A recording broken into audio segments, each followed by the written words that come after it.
ಪಾಲಿಸಲೇಬೇಕು.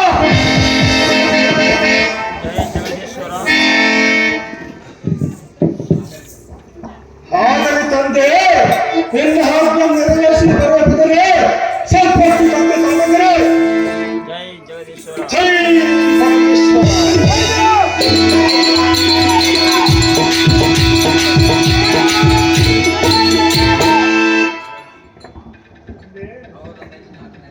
ಅಹೋ ತಂದೆ, ನಿನ್ನ ಹಬ್ಬ ನೆರವೇರಿಸಿ ಬಂದೆ. ಮೆಚ್ಚಿದೆ ಮೆಚ್ಚಿದೆ ಬಿತ್ತು ಬತ್ತಿಗೆ ನಿನ್ನ ಮನದಿಚ್ಚಲು ಬೇಗನೆ. ಹಾಗಾದರೆ ಕೊಡುವೆಯಾ? ನಾನು ಕೇಳಿದ ವರಗಳನ್ನೇ. ಎಂದು ತಪ್ಪಿಲ್ಲ, ತಪ್ಪುವುದಿಲ್ಲ ಈ ಯೋಗಿ ಕುಲ ತಿಲಕ ಜಮದಗ್ನಿ. ಓಹೋ ಅಪ್ಪಯ್ಯ, ಮರಳಿ ಎನ್ನ ತಾಯಿಗೆ ಜೀವದಾನವನ್ನು ಮಾಡಬೇಕು. ನಿಮ್ಮ ಸ್ವಾದಾಗಿ ಕಿಸಿದ ನಮ್ಮನ್ನು ಜೀವಿಸಬೇಕು.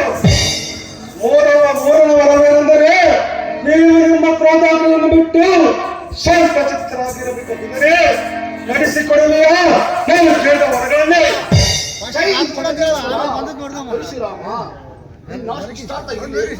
ನಿನ್ನ ತಾಯಿಯನ್ನು ಕರಿ ನಮ್ಮ ಜನ್ಮದಾತೆ ಪಿತನ ತಪಾಶಕ್ತಿಯಿಂದ ಎದ್ದು ಬಾರಮ್ಮ. ಹೀಗೆ ನಿನ್ನ ಮಗನ ಮೇಲೆ ಬಂದ ಅಪರಾಧವನ್ನು ದೂರ ಮಾಡುವ ಮಾತೆ ಪರಮಪನಿತೆ. ಭಾರ್ಗವ ಪರಶುರಾಮ, ಅಮ್ಮಯ್ಯ, ತಂದೆಗೆ ಕೊಟ್ಟ ಮಾತು ನೆರವೇರಿಸಿದೆ. ಮರಳಿ ನನಗೆ ಮುತ್ತೈದೆ ದಾನ ನೀಡಿದೆ. ನಿನ್ನ ತಾಯಿಯ ಚರಿತ್ರೆ ಜನಕ್ಕೆ ತಿಳಿಸಿಕೊಟ್ಟೆ. ಹೆತ್ತ ಜನ್ಮ ಸಾರ್ಥಕವಾಯಿತು. ಪುತ್ರ ಕೋಮಲಗತ್ತ. ಸ್ವಾಮಿ ಆಶೀರ್ವದಿಸಿ ಮುತ್ತೈದೆಯಾಗಿ ಜೀವಿಸಬೇಕು. ಇದು ಸತಿ ರೇಣುಕ, ನಿನ್ನ ಜನ್ಮವಾಯಿತು ಸಾರ್ಥಕ. ಸರ್ವ ಸುಖ.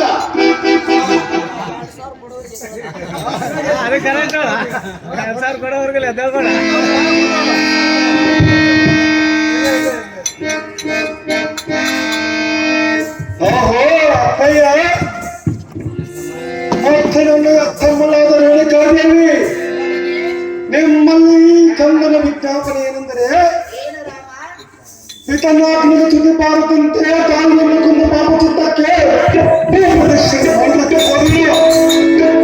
ಆದ ಕಾರಣ ನನಗೆ ಆಶೀರ್ವಾದವನ್ನು ಮಾಡಿ ಕಳಿಸಿ ಜನರೇ ಜನಗರೇ ದೇವರ ಸ್ವರೂಪರೇ ಒಬ್ಬ